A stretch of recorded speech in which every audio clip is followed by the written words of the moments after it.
Hey Beaver Readers, I'm here today to talk to you a little bit about research. So I am going to talk to you a little bit about how to do research, how to actually get to the tools that Seattle Public Schools has paid for you to have at your fingertips. So first thing you're going to want to do is you're going to want to go to seattleschools.org. So just type in seattleschools.org, and then you're going to go to Student Family Portal. So you're going to click on Student Family Portal. Once you click on there, you're going to scroll down and you're going to find, after you see the source in Office, you're going to see online student resources. So that's under academic tools, online student resources right here, and you're going to want to click on that. You are not an elementary student, so as you scroll down, you're going to click on middle and high school.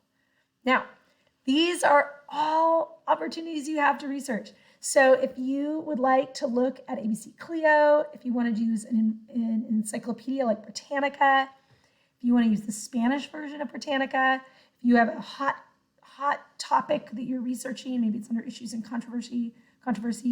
If you're looking for our catalog, not the classic version, but bit.ly/BHS holds, that's it.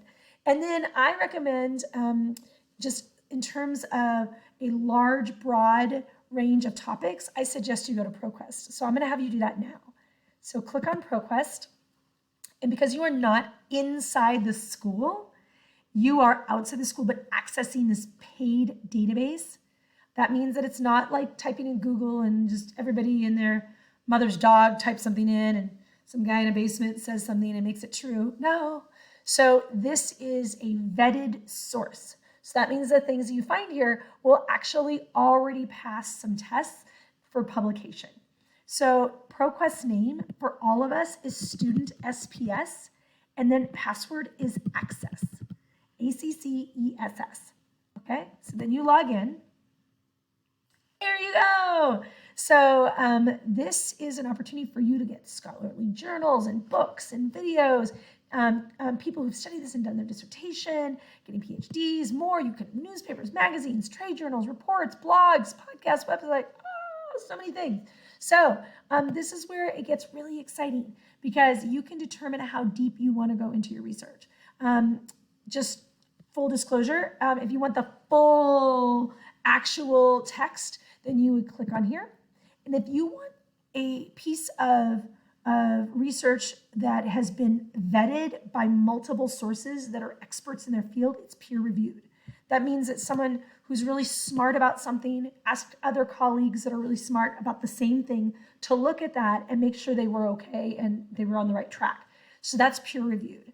That usually is another level of scholarly research, okay? So when you go to type in your search terms, you want to think about how you want to search.